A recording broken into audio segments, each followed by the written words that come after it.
Non, juste un mot. Youssef est un puits de science. Malheureusement, c'est un peu court pour entrer dans tous les détails. Mais si vous reprenez le schéma que vient d'exposer Youssef, vous comprenez le dernier exemple.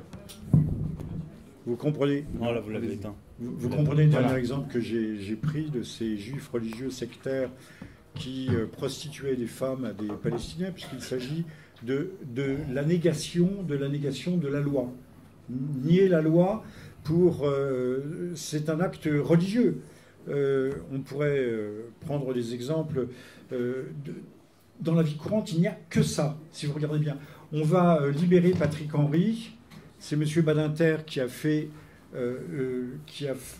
épargner l'application de la peine capitale à Patrick Henry. Tout le monde, ça vous dit quelque chose, Patrick Henry? Cet assassin d'enfants extraordinaire, revendiqué. Je m'arrête tout de suite, hein, revendiqué, et qui est aujourd'hui défendu par un avocat évidemment et authentiquement kabbaliste. Donc on patauge en plein dans cet univers sans le savoir, puisque nous entrons dans une dimension cachée, une dimension occulte de notre réalité. On va passer aux questions. Voilà, on va passer aux questions du public. Voilà, alors si vous voulez bien lever la main et évidemment de ne pas monopoliser le micro. Alors une fois n'est pas coutume, je vais poser la première question. Qu'est-ce que vous pensez du fait que le vocabulaire français ne se décide plus à l'Académie française, mais au dîner du CRIF? À savoir que antisionisme est aujourd'hui officiellement synonyme d'antisémitisme. Je réponds brièvement, il faut savoir qui sont nos maîtres. Qui est l'hyperclasse. Il y a un peuple qui n'existe pas, dont il est interdit de parler. Il y a même, sous Pierre le Grand, il y avait ce qu'on appelle un oukase, c'est-à-dire un décret qui interdisait de les mentionner. Vous savez, ça remonte à loin. Hein. Il faut lire Solzhenitsyn 2 siècles ensemble. Et donc, c'est eux qui décident du vocabulaire, des mots, qui donnent le sens aux mots, qui désignent, qui étiquettent. Que dire de mieux? Ouvrez la télévision, vous verrez qui parle. Et Youssef a fait une petite vidéo en ma compagnie pour parler de ces fameux porte-paroles de la France profonde, que sont par exemple, et qui sont adulés par la France profonde, porte-parole de la France profonde et adulés par la France profonde, que sont Éric Zemmour et Alain Finkielkraut. On a une question au fond de la salle. Bonjour messieurs, je me prénomme Tarcissus. J'ai une question qui concerne le transhumanisme. D'après vous, Raymond Kurzweil, qui est l'ingénieur en chef et le développeur chez Google du transhumanisme, est-ce que ce serait pour vous une excroissance de la cabale, sachant que les logos d'Apple, de Google, d'eBay et également de Microsoft sont le bleu, le jaune et le rouge, qui sont, semble-t-il, les couleurs de la cabale, et qui donc aurait une forme de projection dans le futur vers un nouvel ordre mondial sous l'égide de la Silicon Valley. Merci. Alors moi, je ne suis pas un adepte de l'interprétation symbolique des logos, etc. Par contre, ce que je peux vous dire, c'est que il y a dans la Kabbale un concept qui me semble être, en tout cas je pense que c'est la Kabbale qui a introduit ce concept-là dans l'histoire de l'humanité, c'est l'idée de progrès. L'idée de progrès moderne, c'est quoi? C'est de dire qu'en fait l'histoire est évolutive et que plus le temps passe, plus la révélation des secrets progresse, avec une apogée. Ce sont les temps messianiques. C'est ce que dit la Kabbale. C'est-à-dire que plus le temps passe, plus les révélations des secrets cachés se révèlent, et plus l'histoire évolue, et plus l'on va de degré en degré vers les temps messianiques. L'idée que l'on progresse, que l'humanité elle-même progresse, et que l'humanité peut être transformée, transfigurée. Alors pour le transhumanisme, ça peut être assez large. Dans le transhumanisme, on peut aussi intégrer l'idée de transgenre. Alors j'ai croisé, j'en parle pas dans mon livre parce que c'est pas mon sujet, mais dans mes recherches, j'ai croisé cette idée dans la Kabbale. Qu'est-ce que c'est? C'est l'idée que les âmes, en fait, avant de descendre dans le corps du nourrisson, du fœtus qui est dans le corps de la maman, a deux sexes. Il est à la fois mâle et femelle. Donc cette âme à la fois mâle et femelle ne choisit son sexe qu'en descendant dans le corps du futur nourrisson. Et on a déjà en germe à l'époque, là on est au Moyen-Âge, hein, on a à l'époque l'idée du transgenre. Mais on peut aussi trouver, j'ai découvert à partir du XIIIe siècle, le concept de clone. En fait, le clone du Moyen-Âge, c'est ce qu'on appelle le golem. Mais on connaît tous le golem qu'on modélise à partir de boue, d'argile, et à laquelle on donne vie. Mais lorsqu'on lit les grands kabbalistes de l'époque, notamment Cordovero au XVIe siècle, il théorise le concept de golem, et il ne parle même pas lui-même de golem à proprement parler. Il parle d'un être avec une intelligence en fait artificielle et un degré d'humanité inférieur, tout en sachant parler, etc. Et lorsque l'on voit actuellement les expériences qui sont faites de clonage et autres, on a véritablement l'application moderne de ce concept de golem, en fait, qui est né au Moyen-Âge. Mais il faut rester sur cette idée fondamentale dont j'ai parlé et que j'évoque dans mon ouvrage, c'est l'idée de progressisme historique, et qu'il faut coupler avec cette idée de rédemption par le péché. C'est-à-dire qu'il faut, pour que le dévoilement soit total et pour que le Messie vienne, que ne règne sur la terre que la déchéance, la perversion et le chaos. C'est ce qu'il faut bien intégrer. Voilà. Question suivante. Juste, non, un tout petit mot supplémentaire. Tout le monde n'est pas kabbaliste, mais nous baignons dans une matrice qui est porteuse d'idées, l'idée de progrès, par exemple. Et dès lors que l'on ne croit plus en Dieu, comme disait Dostoïevski, si Dieu n'existe pas, tout est permis, eh bien, l'homme devenant, pour répondre à votre question sur le transhumanisme, l'homme devenant son propre créateur, comme le peuple juif a fini par arriver à cette idée qu'il était à lui-même son propre Messie. Tout devient possible, on peut transformer l'homme à l'infini, et c'est un immense fantasme. Le mythe du golem, qui est un mythe pragois, se retrouve dans Mary Shelley avec Frankenstein, l'homme prométhéen, sauf que Mary Shelley était tout à fait chrétienne et pensait que c'était une aberration. Mais l'homme moderne pense qu'il peut reculer les limites. Si Dieu n'existe pas, tout est permis. Vous avez dit plusieurs fois, je développerai demain. Je rappelle qu'ils sont demain sur Marseille. Voilà. Aix-en-Provence. Autant pour moi, Aix. J'ai une question ici, et puis une autre au fond de la salle. Merci. Déjà, bravo pour vos travaux. C'est vraiment chouette. Je voulais savoir, je vais essayer de formuler ça au plus simple. Est-il sage ou est-il utile de distinguer, de faire une distinction entre la Kabbale, ce qu'elle est devenue à partir du XIIIe siècle, pour dire grossièrement, peut-être quelque chose de perverti, avec ce qu'elle était à l'origine, qui me semble être un message commun commun à toutes les religions, qu'elles soient chrétiennes, juives, musulmanes, n'importe, un message spirituel qui parle du bien, quoi, pour résumer grossièrement. Donc, est-ce que donc il est sage de faire une distinction entre les deux, quoi, J'ai compris votre question. Alors en fait, beaucoup de gens se méprennent sur la Kabbale parce que en fait, ils croient les rabbins lorsqu'ils parlent de Kabbale. Parce que qu'est-ce que nous disent les rabbins? Ils nous disent que la Kabbale, c'est la loi, c'est la partie ésotérique de la loi orale qui a été transmise par Dieu à Moïse. Donc en fait, Dieu a transmis la Torah, donc la loi écrite. Il lui aurait transmis la loi orale, qui va devenir la Mishnah et son commentaire, la Gemara, qu'on appelle le Talmud.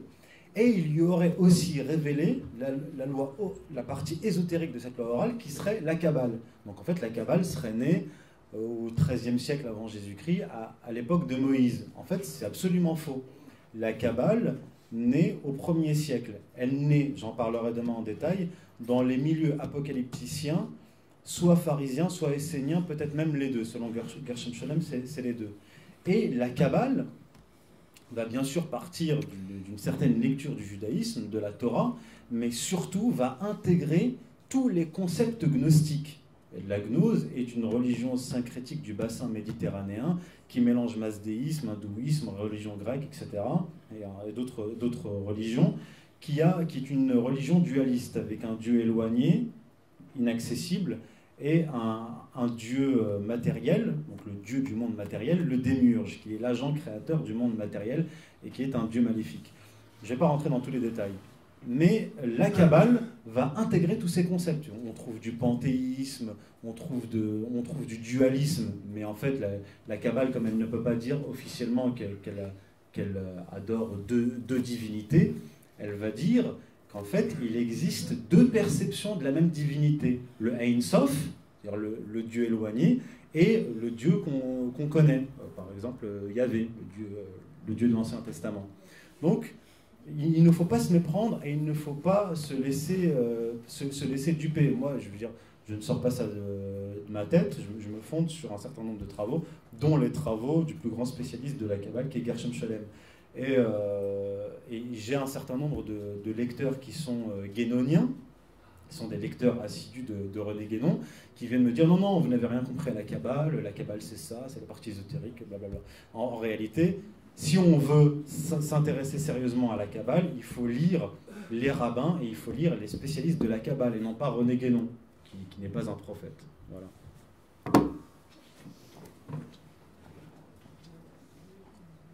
Merci messieurs pour cette conférence. Juste avant ma question, il a été question de transhumanisme et de panthéisme. Je vais juste souligner un fait qui m'avait troublé pour ceux qui veulent regarder dessus. C'est que c'est Julian Huxley, donc le fondateur du WWF, Institut Panthéiste, qui est l'inventeur du mot transhumaniste en 1957. Donc déjà, ça permet de connecter. Alors ma question maintenant, je voudrais savoir ce que vous pensiez, d'après vos expériences à tous deux respectives, du noachisme.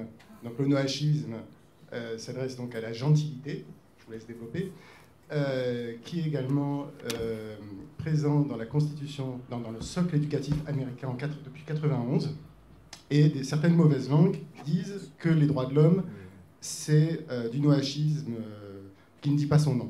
Donc ma question est la suivante. Quelle prospective avez-vous? Comment va s'opérer la bascule pour qu'on reconnaisse le noachisme comme, je dirais, religion officielle dans les événements à venir, puisque ça sera a priori l'objectif? Je vous remercie. Excellente question. Alors en fait, le noachisme, pour ceux qui ne savent pas, c'est... Oui, c'est le loi de Noé. En fait, c'est un projet qui vient du rabbinat. Et en fait, c'est une sorte de religion à deux niveaux. Il y aurait la religion juive pour les juifs, et il y aurait en fait une place pour les goïms dans le judaïsme, c'est-à-dire tous les non-juifs.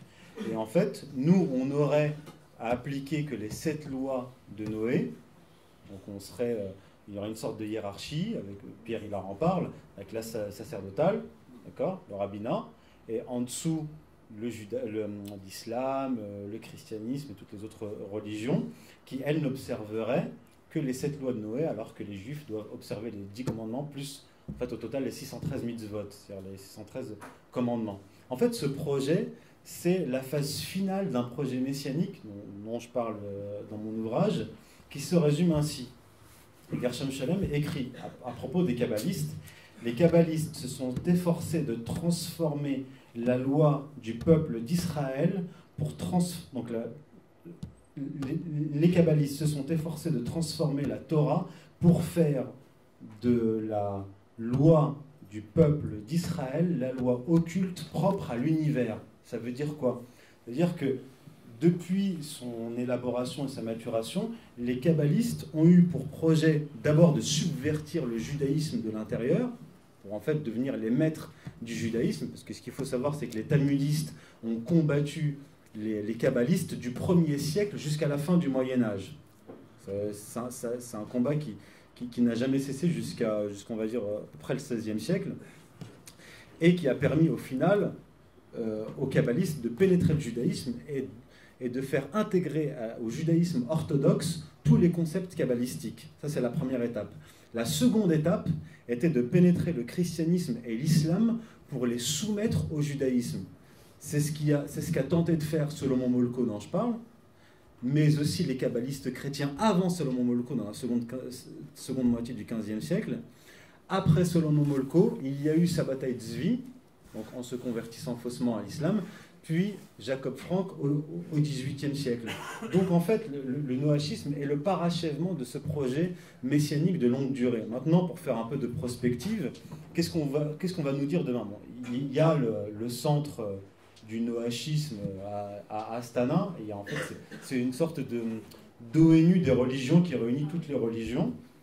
D'ailleurs, dans mon prochain ouvrage, je vais citer le grand rabbin d'Israël, Ashkenaz, qui siège dans cette assemblée des religions et qui expliquait que son rêve, ce serait d'unifier toutes les religions et de faire une sorte d'ONU des religions. Il a dit lui-même d'ONU des religions, rassemblant toutes les religions et tous les représentants des religions du monde, sous bien sûr la direction du rabbinat. Maintenant, qu'est-ce qui pourrait se passer demain? C'est de dire après, par exemple, supposons après une troisième guerre mondiale, qui serait supposément un affrontement global entre le monde chrétien et le monde musulman, ce qui en fait n'est pas ça, c'est plutôt une stratégie, que j'appelle en fait un choc idéologique mondial. On nous dirait après coup, on en a assez de ces guerres de religion, de ces guerres de civilisation. Le seul moyen de régler tous ces problèmes, c'est de créer bien sûr un gouvernement mondial, donc un ONU qui se transformerait en assemblée des nations du monde, et un ONU des religions avec une religion universelle qu'on appellerait le noachisme, et là qui coïnciderait avec Jérusalem comme capitale mondiale de ce gouvernement mondial. Donc là, ça serait la synthèse parfaite entre le projet de gouvernance mondiale, le projet sioniste qui est un projet nationaliste, et le projet d'unification de toutes les religions sous l'égide du rabbinat à Jérusalem. Voilà. Juste un tout petit mot, tout est dit ou presque. Vous avez bien souligné que c'était, je ne me souviens plus, c'était 91 la date? Non. Je croyais que c'était le jeune Bush et non pas le Bush senior qui l'avait introduit. Alors, il faudrait, mais ça je parle sous couvert de Youssef, nous devons appliquer certaines lois noachides ou noaïdes, c'est ce nom, qui ont été, comme vous le dites, introduites périphériquement à la Constitution américaine, mais de façon un peu plus que discrète, de façon clandestine. Mais le gentil, la gentilliste, si vous et moi, les goïms, qui appliquerait la totalité des lois, sont passibles de la peine de mort. Tu le sais? Comment vous avez dit quoi? Si on appliquait la totalité de la loi, oui, et non pas cette partie qui nous est réservée, nous serions passibles de la peine de mort. La loi c'est une sentence talmudique dont vous parlez. Vous parlez d'une sentence talmudique qui interdit aux goïms d'appliquer la loi juive, en fait.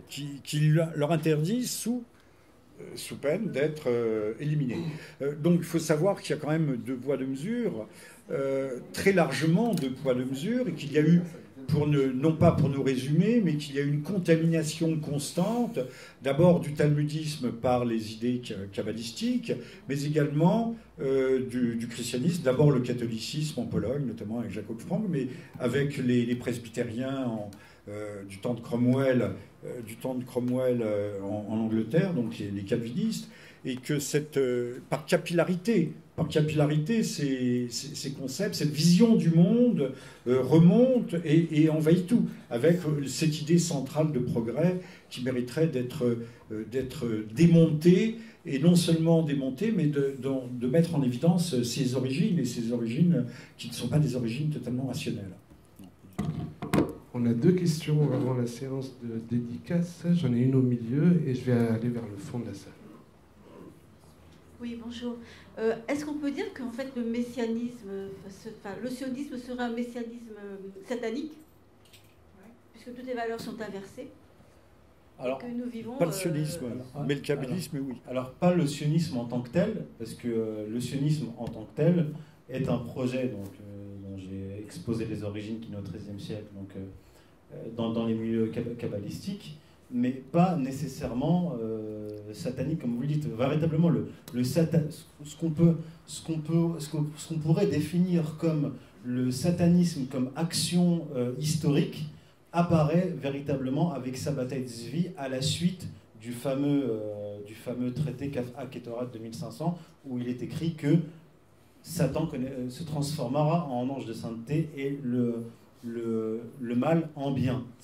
C'est cette idée-là fondamentale qui est satanique. Après, le sionisme en tant que tel est, comme je l'ai dit, la branche nationaliste d'un messianisme plus global, mais en effet, le messianisme tel qu'on le connaît aujourd'hui depuis le XVIIe siècle, et en particulier avec les grandes révolutions matérialistes des XIXe et XXe siècle, est une expression fondamentalement satanique. Là, je ne suis pas en train de partir dans de l'ésotérisme. Quand on dit satanique, c'est inversion des valeurs. Donc un messianisme, une action, un mouvement historique d'inversion des valeurs et de pénétration dans ce qu'on pourrait appeler les mécanismes de l'histoire, le moteur de l'histoire. Oui, je suis très concret et très factuel. Regardez autour de vous, regardez comment le monde évolue. Si vous êtes rationaliste, vous n'êtes pas obligé d'être mystique et de croire à Satan, encore que si on croit en Dieu, on croit forcément au mal. Mais l'inversion totale des valeurs.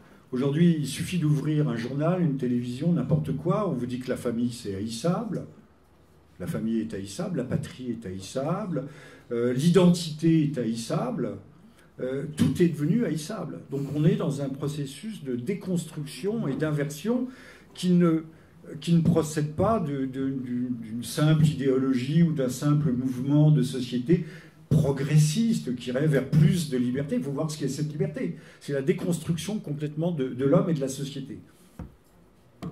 Très bien, donc j'ai apparemment une dernière question, n'hésitez pas à lever la main.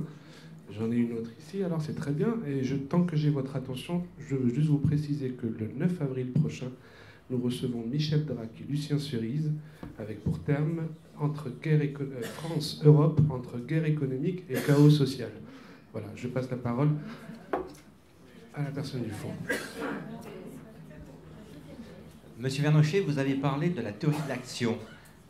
Cette théorie d'action peut s'inscrire aussi dans toujours l'idée de transhumanisme. Pourquoi je vous dis ça?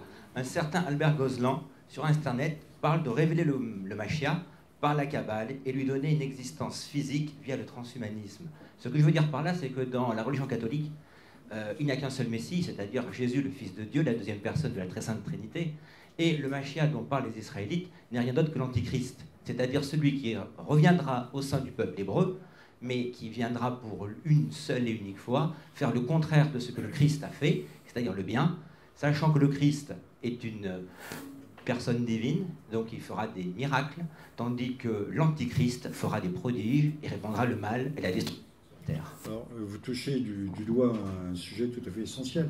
Je ne sais pas si vous avez d'ailleurs noté de ce qu'a dit Youssef, parce que son exposé est extrêmement riche, mais le Messie des chrétiens, Jésus, c'est le même Messie pour les musulmans. Il faut bien penser à cela. Mais là, en parlant de transhumanisme et pour faire la jonction, vous nous parlez du golem, ou vous nous parlez de Frankenstein, ou vous nous parlez de ce rêve qu'on trouve, je crois qu'il y a un film, comment s'appelle-t-il, Spielberg, Intelligence artificielle, où on fait croire qu'une machine deviendrait un homme, que l'on peut créer des machines qui seraient plus humaines que les hommes. Alors, cette idée prométhéenne, mais à l'inverse de ce que pensait Mary Shelley en créant son personnage de Frankenstein, puisqu'elle partait du principe « science sans conscience n'est que ruine de l'âme ». C'est une phrase de François Rabelais, qui était médecin, mais également prêtre. Science sans conscience n'est que ruine de l'âme. Aujourd'hui, l'âme n'a plus de sens pour eux, puisque au fond, si on fait ce magma humain qui serait la société mondialisée, sans corps intermédiaires, hier on se plaignait que le pouvoir était à Paris, pas du temps de l'Ancien Régime, mais on a eu le jacobinisme, puis maintenant on a Bruxelles, puis maintenant ça se décide aux Nations Unies à New York, maintenant les pôles de pouvoir et de dominance seront éparpillés à travers la planète. Nous allons entrer dans une société de termitières. Donc on pourra modifier les hommes pour les spécialiser, comme vous parliez de Julian Huxley, mais revenons à Aldous Huxley, ce livre génial, Le meilleur des mondes, où il y a des classes sociales, des castes sociales prédéterminées, et le transhumanisme nous conduit tout droit à cela. D'ailleurs, Science sans conscience n'est que ruine de l'âme. On sait que les Chinois faisaient des expériences pour cloner plutôt pour hybrider des singes avec des hommes, donc pour créer une humanité. Beaucoup doivent y songer aujourd'hui dans les laboratoires dirigés par des fous. Tu as un mot, non? Oui, je voulais juste revenir à propos de ce que disait la dame à propos du satanisme et de la religion mondiale. Pierre Hillard a bien souligné que Astana, c'est un anagramme de Satana quand même. Oui. Juste pour dire. C'est quoi? C'est la Kirghizie, Astana? Non, c'est non, je crois que c'est Kirghizistan ou Turkménistan. Ah ben, Kirghizistan, c'est la Kirghizie. Non, c'est pas le Turkménistan, je crois.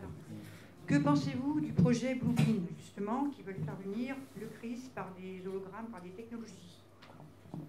Projet Bluebeam. Oui, non, mais ça c'est autre chose. Moi, j'en pense. C'est d'inventer un faux Christ pour dominer psychiquement les masses. C'est une technique de manipulation des masses. Mais plus récemment, et ça on avait cru trouver en Israël la fameuse vache rousse, sans un seul poil blanc. Certains pensaient d'ailleurs c'est du transhumanisme, à cloner des vaches pour obtenir la vache pure qui annonce comme quoi on est quand même dans un monde de fous furieux. Hein. Oui. Monsieur Finkielkraut a une vache sur son épée. Alors il a dit que c'était un bel animal normand, aux yeux doux, et qu'il aimait beaucoup. Mais enfin bon, on pourrait gloser, je pourrais vous en dire long là-dessus. On vit quand même dans un monde étrange. Mais si ces gens n'avaient pas 300 têtes nucléaires, ce serait moins inquiétant. On va pouvoir peut-être conclure là-dessus, à moins qu'il y ait encore une question.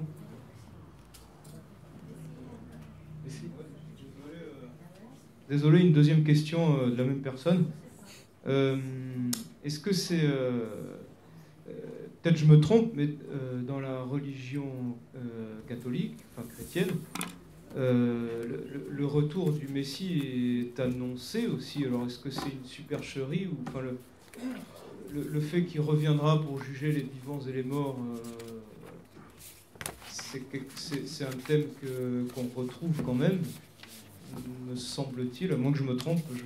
Non, mais c'est pas c'est pas tout à fait la même chose.